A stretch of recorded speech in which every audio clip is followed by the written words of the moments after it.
그 멤버 중에 한 명이 최근에 다이어트를 시작하게 되었습니다. 그러면서 매일 자기가 점심에 먹는 닭가슴살이나 뭐 되게 이상하게 생긴 도시락 같은 거를 사진으로 항상 찍어서 보내주는다. 그런데 어느 순간부터 자꾸 중간중간에 이상한 사진들을 올리는 겁니다. 불족발 사진이 올라오고요. 어느 날은 고깃집에서 고기를 굽는 사진이 올라오고, 어제는 한 끼에 1200칼로리가 넘는 햄버거 세트가 올라왔습니다. 네, 그걸 보고서 이제 친구들이 비난을 했죠. 어떻게 다이어트 하는 사람의 그 사진이 맞냐고 이렇게 비판을 했는데, 그러자 이 친구가 자기는 천천히 살을 빼고 있다라면서 스스로를 변호했었습니다.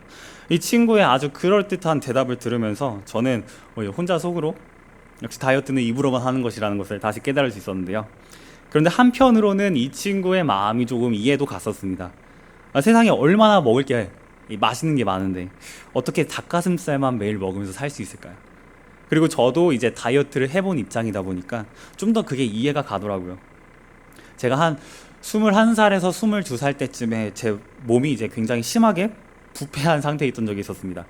이제 제가 한 90kg 좀 넘었던 때가 있었었는데, 당시 저는 이제 기숙사에서 살고 있었고, 대학교 기숙사에서 매일 밤마다 룸메들과 치킨을 3주 연속으로 먹었던 그랬던 적이 있었습니다.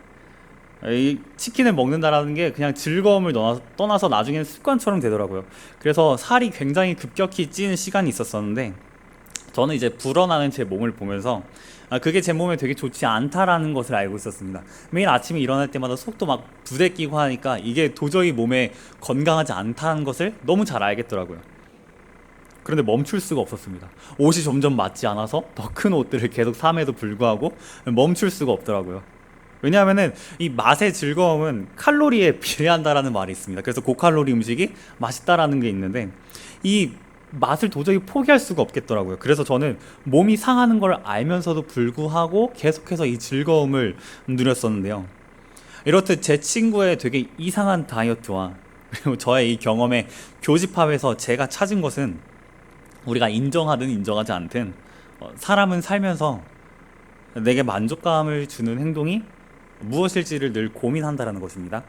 그리고 그것이 무엇인지 찾게 되면은 내가 뭘 좋아하는지 알게 되면요, 그게 몸에 좋지 않거나 다소 도덕적이지 않을지라도요, 내 기분만 괜찮다라면은 얼마든지 그 행동을 한다라는 것이죠.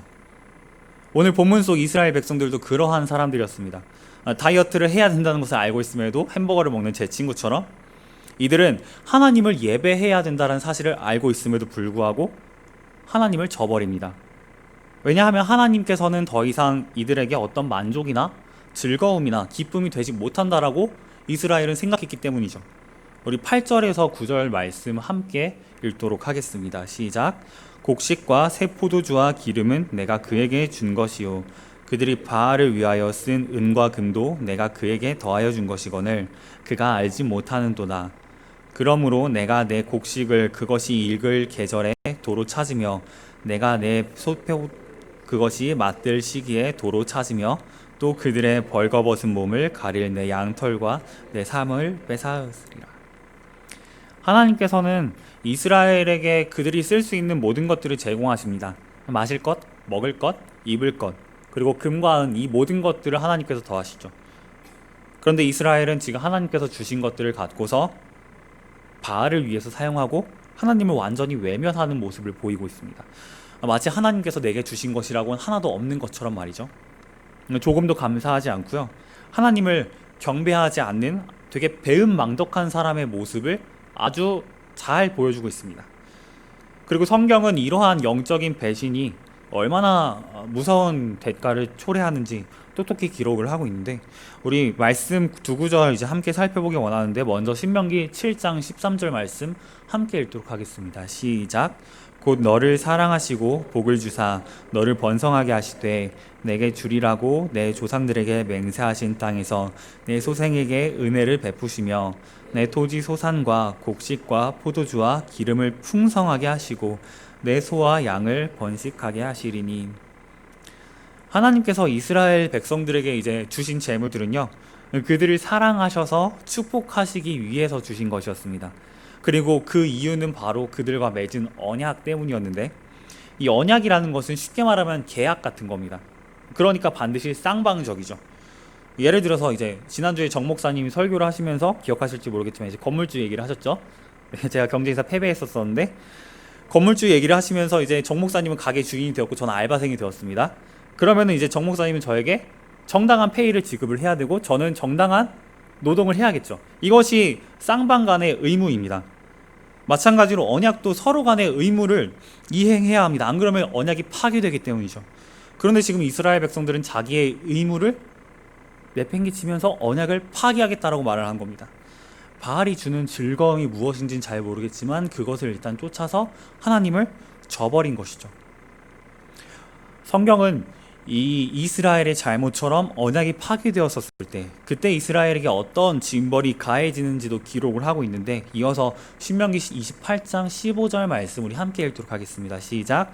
내가 만일 내 하나님 여호와의 말씀을 순종하지 아니하여 내가 오늘 내게 명령하는 그의 모든 명령과 규례를 지켜 행하지 아니하면 이 모든 저주가 내게 임하며 내게 이를 것이니.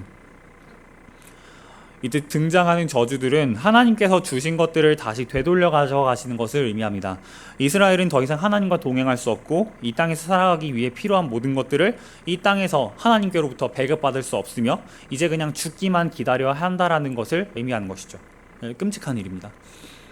그러면은 이스라엘은 분명히 이러한 언약을 맺었는데 언약을 파기되면은 이러한 불이익이 찾아온다는 것을 알고 있었는데 왜 자꾸 범죄를 저지르는 것일까요?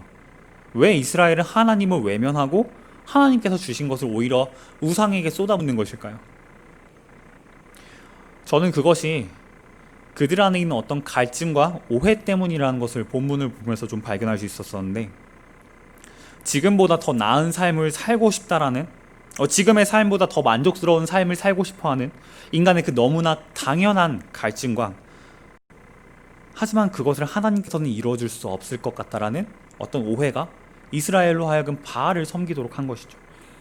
고대 근동은 이제 바알을 풍요의 신으로 믿었습니다. 잘 아시겠지만 당시 풍요라는 것은 굉장히 중요한 주제였죠. 그래서 이스라엘 백성도 더 많은 풍요를 누리기 위해서, 지금보다 더 많은 풍요와 더 만족스러운 삶을 살아가기 위해서 하나님을 떠나 바알을 택한 것입니다. 그러면 이스라엘 백성들은 대체 얼마나 더 잘 살고 싶어서 하나님을 떠나 바알을 선택한 것일까요? 혹시 뭐 그런 생각 드신 적 없으십니까? 없으시겠지만 대체 이스라엘이 얼마나 많은 것들을 바랬길래 하나님을 이렇게 많이 떠나는 것일까? 그들은 왜 자꾸 바알을 쫓는 것일까? 그런데 성경을 살펴보면요, 사실 이스라엘이 그렇게 목마르고 바랬던 것들은 우리가 상상하는 것처럼 막 그렇게 커다란 것들은 아니었었습니다. 그냥 지금보다 좀 더 잘 먹고 지금보다 잘 사는, 지금보다 좀 더 안정적인 아주 보통의 평범한 문제였죠. 우리의 삶에서도 굉장히 흔하게 발견되는 모습들이라는 것을 말씀드리는 겁니다. 우리의 삶에서 이스라엘이 자꾸 바알을 찾아가는 것과 비슷한 모습을 찾기 위해서는 이렇게 생각해 보면 좋을 것 같습니다. 과연 오늘날 우리들은 무엇에 목말라 하는가? 라는 질문으로 말이죠. 우리도 이제 세상 속에서 소위 어떤 만족감이라는 것을 추구하면서 살지 않습니까? 이스라엘 백성들이 우상을 섬긴 이유가요, 잘 먹고 잘 사는 문제였더라면요, 그렇다면 오늘날 우리가 추구하는 만족감의 정체는 무엇일까? 우리로 하여금 하나님을 떠나도록 만드는 제1의 것은 과연 무엇일까? 이런 질문들을 던져보는 것이죠. 제일 먼저 떠오르는 것은 아무래도 돈이지 않겠습니까? 분명히 현대 사회는요, 돈을 잘 버는 것이 사람의 계급처럼 되어버렸습니다. 그래서 얼마나 많은 자산을 갖고 있는가? 내 집값은 얼마인가? 내 차는 얼마인가? 나는 앞으로 얼마나 많은 돈을 벌 수 있는가? 내 자녀는 연봉이 얼마인가? 이것에 따라서 사람들은 서로의 계급을 나누고 권력을 손에 쥐기도 하면서 어떤 신분의 차이를 체감하죠. 바로 이러한 맥락에서 오늘날 우리가 가장 목말라 하는 것은 돈이라고 할 수 있을 것 같습니다. 그러면 돈 말고 또 무엇이 있을까요? 저는 사람들에게 받는 어떤 인정을 좀 꼽고 싶은데, 남들에게 인정을 받고 싶어하는 사람들의 특징은요, 내가 얼마나 가치 있는 사람인지를 계속해서 드러내고 싶어합니다. 주변 사람들이나 혹은 이제 SNS를 통해서 계속해서 자신이 얼마나 가치 있는 사람인지 알립니다. 세상에 그런 사람들이 참 많은데, 이제 간혹 SNS를 하다 보면은 엄청난 내용의 장문의 그리고 되게 어려운 단어에 글들을 쓰시는 분들을 종종 보게 됩니다. 그런데요, 그분들이 이제 쓰는 글들을 보면은, 혹은 이제 그분들이 하시는 활동들을 보면요, 사실 별거 없었습니다. 그냥 내가 남들보다 이렇게 잘났어, 그러니까 빨리 나를 인정해줘 라는 메시지 뿐이에요. 되게 어린 아이 같은 앙탈하는 모습 같이 보이기도 하는데, 결국 그 메시지 안에는 예수 그리스도가 없다는 것만 발견이 됩니다. 오직 자신을 인정받고 싶어하는 욕구들만 드러나는데, 이 밖에도요, 성이라든지 마약이라든지 아니면은 흔히 하는 남들을 험담하는 이간질 같은 것도 이런 것들에 포함이 될 수 있을 것 같아요. 왜냐하면 이것들이 결국에는 우리에게 쾌락과 어떤 만족을 주기 때문입니다. 성은 성적인 쾌락을 주고, 마약은 정신적인 쾌락을 주며, 남을 험담하는 것은 마치 그 사람보다 내가 좀 더 높은 위치에 있는 것 같은 느낌을 주기 때문에, 저는 이것이 교만함이 주는 쾌락이라고 보는데, 이처럼 인간의 그 내면적인 욕구들은요, 반드시 무언가 만족을 찾으려고 늘 행동하고 또 행동합니다. 그리고 우리는 깊은 죄성 안에서 내가 찾는 것들이 결코 선하지 않다라는 것, 악한 방향으로 나를 끌고 가고 있다는 것을 알게 되죠. 오늘 본문을 통해서도 저와 성도님들은 이것을 확인할 수 있습니다. 이스라엘 백성들이 바알 안에서 풍요와 만족을 원했다라는 것, 그리고 그것과 똑같이 현대를 살아가는 저와 성도님들은 돈과 인정, 그리고 그 밖의 모든 욕구들 안에서 만족과 기쁨을 원하며 살아간다는 것이죠. 이것들이 나쁘다라는 것을 말씀드리려는 것이 아니라, 이 둘의 공통점이자 똑같이 문제가 되는 부분을 말씀드리는 겁니다. 그것은 바로 모두 하나님 안에서 만족 찾기를 거부한다는 것이죠. 그래서 자꾸만 하나님 밖으로 돌아다닙니다. 하나님 안에는 내게 만족이 없다라고 믿는 것이죠. 그러면 여러분, 하나님이 무능력하신 분이십니까? 그래서 우리에게 어떠한 만족과 기쁨을 주지 못하셔서, 그래서 우리로 하여금 하나님을 자꾸 떠나도록 그분이 만드십니까? 우리로 하여금? 그렇지 않습니다. 사실 우리가 추구하는 그 기쁨과 어떤 만족이라는 것은요, 이미 하나님 안에서 충분히 누릴 수 있습니다. 이것들은 하나님 안에서 찾을 수 있는 것들이에요. 하나님은 우리의 유일하고 무한한 기쁨과 만족이 되시는 분이십니다. 왜냐하면 그분은 세상 무엇과도 비길 수 없기 때문이죠. 세상에 온 천지 만물을 뒤져봐도 하나님보다 이 땅에 충만한 것은 존재하지 않으며, 하나님보다 힘있고 지혜로운 것도 존재하지 않습니다. 세상 모든 것들은 유한하고 연약하나 하나님은 무한하고 강대하신 분이시죠. 그런데 왜 자꾸 우리는 하나님을 떠나려고 하는 것일까요? 왜 우리는 그런 하나님을 외면하며 사라질 사람과 사라질 우상들에게 내 모든 만족을 찾으려고 하는 것일까요? 저는 만약에 하나님께서 그런 우리에게 너희는 나를 누구냐라고 물으신다라면은, 그리고 너희는 어째서 자꾸 나를 떠나기를 원하느냐라고 물으신다라면은, 저는 우리가 주님 앞에 어떠한 핑계도 될 수 없다라고 믿습니다. 왜냐하면 우리의 행동은 굉장히 잘못된 것이기 때문이죠. 주님만 섬기겠다라고 언약을 맺었음에도 불구하고 그것을 어긴 이스라엘 백성들처럼, 그리고 그들이 하나님의 진노 앞에서 절대 피할 수 없는 것처럼, 저와 여러분도 하나님께서 그러한 질문을 던지시고 우리에게 진노를 발산하실 때 그것이 정당하다라고 밖에 고백할 수 없으며 그것을 피할 수 없음을 느끼게 되는 것이죠. 이처럼 우리는 하나님을 떠나기를 갈망하는 사람들이기 때문에 그것만으로도 하나님께 심판받기 충분한 사람들입니다. 마치 이스라엘 백성들처럼요. 오늘 본문에서도 이스라엘을 향한 하나님의 심판의 메시지가 이제 기록이 되어 있는데, 13절을 살펴보면 나를 버리고 향을 살라 바알들을 섬긴 시일대로 내가 그에게 벌을 주리라 라는 말씀이 기록되어 있습니다. 따라서 이스라엘 백성들은 반드시 하나님 앞에 그 죄값을 치르게 될 것입니다. 그리고 하나님 앞에 죄값을 치르게 되면요, 이제 이스라엘의 심판을 끝으로 호세아서는 사실 여기서 종료가 돼도 무방합니다. 호세아서는 3장에서 끝나도 아무 문제가 없다라는 것이죠. 근데 이게 12장, 13장까지 갑니다. 우리가 뒤이어 나오는 호세아서의 나머지 내용들이 있다 보면요, 조금 이상한 점을 발견할 수 있게 됩니다. 분위기가 갑자기 전환되는 것을 보게 될 수 있죠. 14절에 그러므로 라는 구절이 바로 그것인데, 갑작스럽게 하나님께서 이 심판하신 이스라엘을 위로하시고 회복시켜 주시는 장면이 등장하기 때문에 그렇습니다. 이 그러므로라는 단어는요, 원어는 이제 라큰이라고 읽는데 뜻은 그래서, 그러므로라는 것입니다. 따라서요, 다르게 해석할 여지가 없습니다.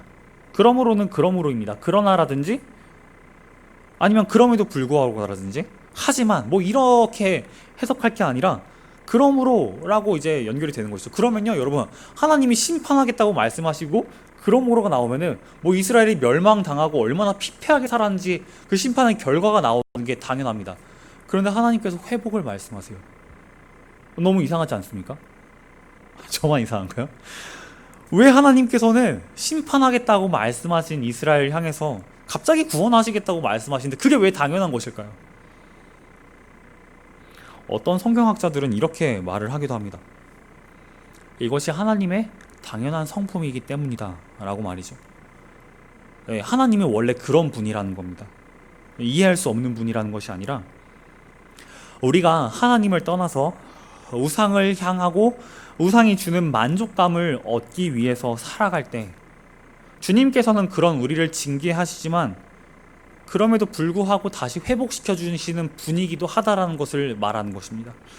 네, 호세아서는요, 놀랍게도 심판의 하나님과 긍휼의 하나님이 똑같으신 분, 전혀 모순이 없은 그런 동일하신 분이라고 말을 하고 있습니다. 뿐만 아니라요, 우리는 호세아서뿐만 아니라 이 밖에 다른 성경들을 통해서도 하나님의 이런 모습들을 찾아볼 수 있는데, 대표적으로 요한복음에 등장하는 그 사마리아 여인 이야기를 통해서도 찾아볼 수가 있습니다. 네, 조금 긴 구절인데 우리 함께 교독하시도록 하겠습니다. 제가 먼저 읽겠습니다. 예수께서 대답하여 이르시되 이 물을 마시는 자마다 다시 목마르려니와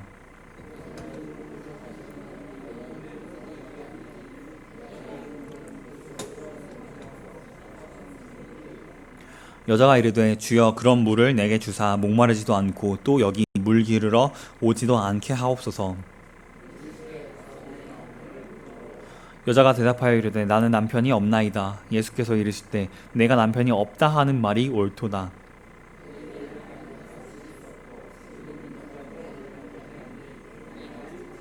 함께 읽겠습니다. 여자가 이르되 주여 내가 보니 선지자로소이다.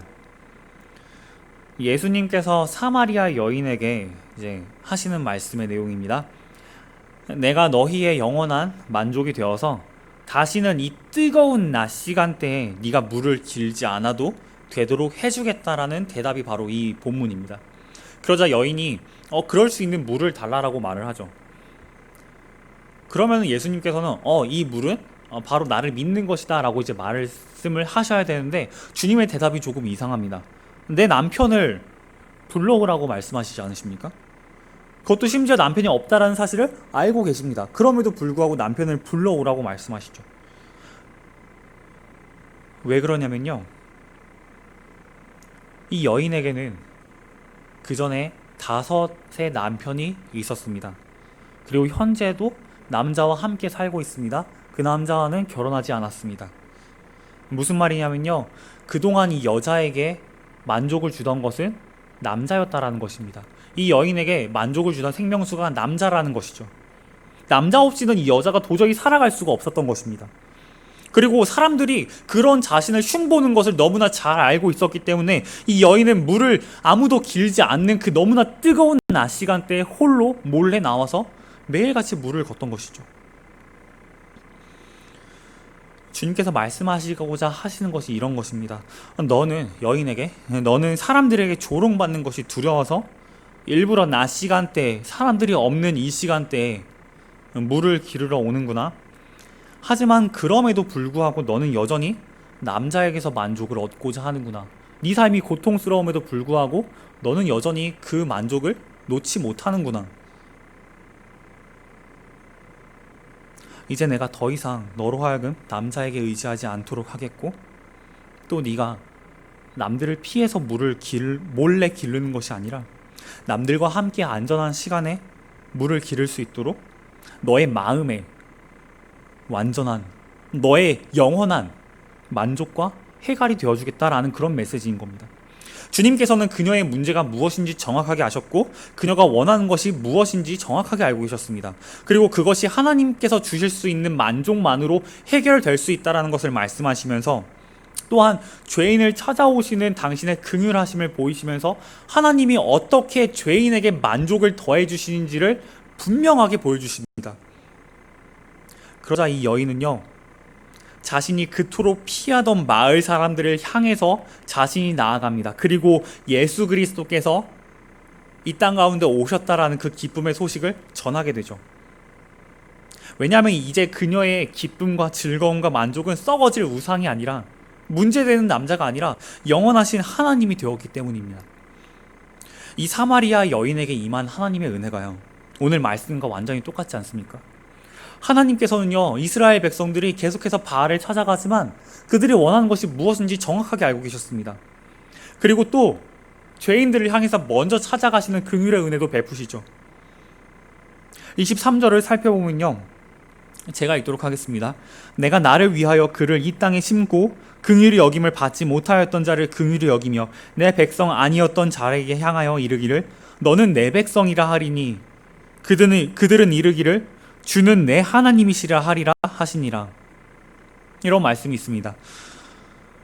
하나님께서는 정말로 죄인을 먼저 찾아가 용서하시고요, 그의 긍휼하심으로 다시금 자녀로 삼아 주십니다. 그리고 그 백성이 잘못한 곳에서 헛된 만족을 추구하는 그들의 자세를 멈추게 하시고 하나님 안에서 온전한 만족을 찾을 수 있도록 은혜를 베풀어 주세요.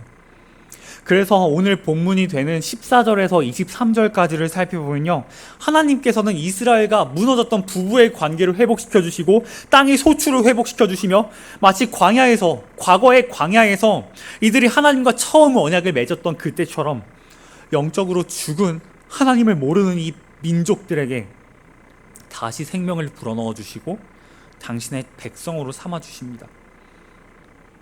우리 하나님이 그런 분이십니다, 여러분. 우리 하나님은 그렇게 은혜가 충만하신 분이십니다. 우리가 잘못을 하면은 그분은 징계하시지만 반드시 다시 기회도 주시는 분이시라는 것이죠. 또한 우리가 더 이상 우상이 아니라 다시 하나님께 돌아와 그분 안에서 만족을 찾을 수 있도록 인도하시는 분이 바로 저와 여러분의 하나님이라는 겁니다. 사랑하는 여러분, 그럼에도 불구하고 저 여러분은 이스라엘처럼 너무나 연약한 존재입니다. 그래서 계속해서 죄를 탐하죠. 만약에 여러분 안에 자꾸만 하나님을 떠나서 세상 가운데서 어떤 만족을 찾고자 하는 그런 마음들이 너무 솟구쳐 오르신다라면, 여러분 그 마음을 도저히 견디지 못하시겠다라면요, 이 말과 이 말의 의미를 좀 기억하시는 게 여러분께 도움이 될 것 같습니다. 창녀촌의 방문을 두드리는 것은 곧 하나님의 방문을 두드리는 것과 같다. 체스터턴이라는 유명한 신학자가 남긴 말인데요, 무슨 말이냐면요, 우리 모두는 인생에서 어떤 목마름을 느끼고 허기짐을 느낍니다.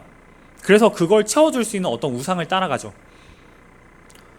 체스터턴이 말하는 것은 이런 상황 속에서 사실 내가 우상을 향하고 있는 줄 알았는데, 뭐 예를 들어서 이 말 속에서는요, 내가 성적 쾌락을 너무나 원해서 내가 창녀촌을 향하고 있는 줄 알았는데 알고 보니까 나는 하나님이 주시는 영원한 해가를 원하고 있던 것이었구나, 나는 하나님을 간절히 소망하고 있는 것이었구나, 내가 찾는 것은 창녀들이 아니라 하나님이었구나 라는 메시지입니다. 창녀촌을 통해서 인간이 얻고자 하는 것은 바로 기쁨과 만족이라는 것인데, 그것은 사실 우상이 아니라 하나님만 완전하게 우리에게 주실 수 있으므로 인간이 우상을 통해서 찾고자 하는 것은 사실 하나님이었다라는 것이죠. 바로 이러한 맥락에서요, 창녀촌의 방문을 두드리는 것은 곧 하나님의 방문을 두드리는 것과 같다라는 말을 한 겁니다. 그런데 문제는요, 우리는 자꾸 싸구려 만족 앞에서 자주 멈춰버린다는 겁니다. 사랑하는 여러분, 우리가 정말로 하나님을 믿는다라면요, 우리는 더 이상 이런 하찮은 유혹들과 잠깐의 만족에 우리가 목숨을 걸 필요가 없습니다. 우리의 필요는 하나님께서 다 채워주시기 때문이죠.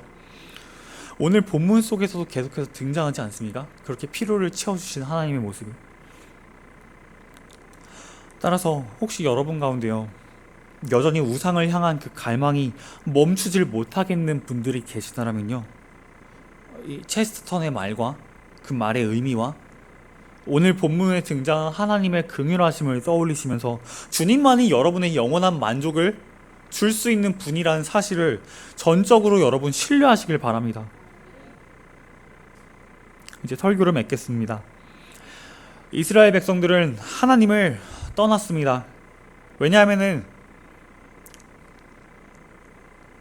하나님께서는 그들이 원하는 풍요와 만족을 줄 수 없다라고 오해했기 때문입니다.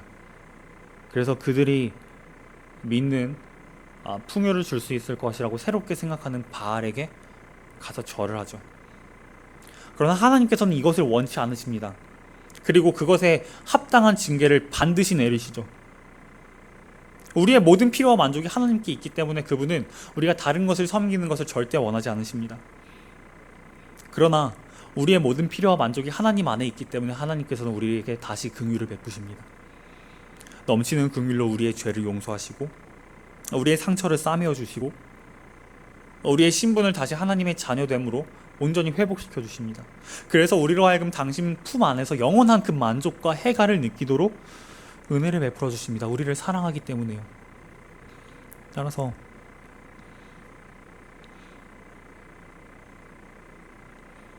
하나님만이 저와 여러분의 온전한 만족이 되신다는 사실과 이것을 이루시기 위해, 이것을 알리시기 위해 예수 그리스도께서 이 땅에 오셨다라는 분명한 사실과 따라서 예수님만이 저와 여러분의 모든 만족과 필요를 채워주실 수 있다라는 사실을 믿고 예수님 안에서 얻는 그 자유함을, 기쁨을 온전히 누리시는 저와 여러분이 되시기를 간절히 소망합니다.